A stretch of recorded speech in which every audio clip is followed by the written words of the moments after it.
Super guys. మీరు కూడా ఒకసారి బ్రోకలీ ట్రై చేయండి గాయస్. చూడు నా చేతిలో బ్రోకలీ ఉంది, నా చేతిలో డస్ట్బిన్ అయిపోయింది.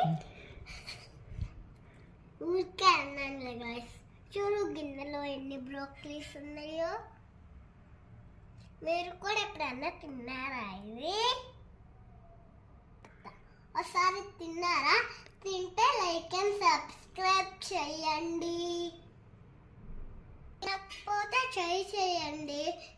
తింటే కామెంట్ బాక్స్లో లైక్ కొట్టండి.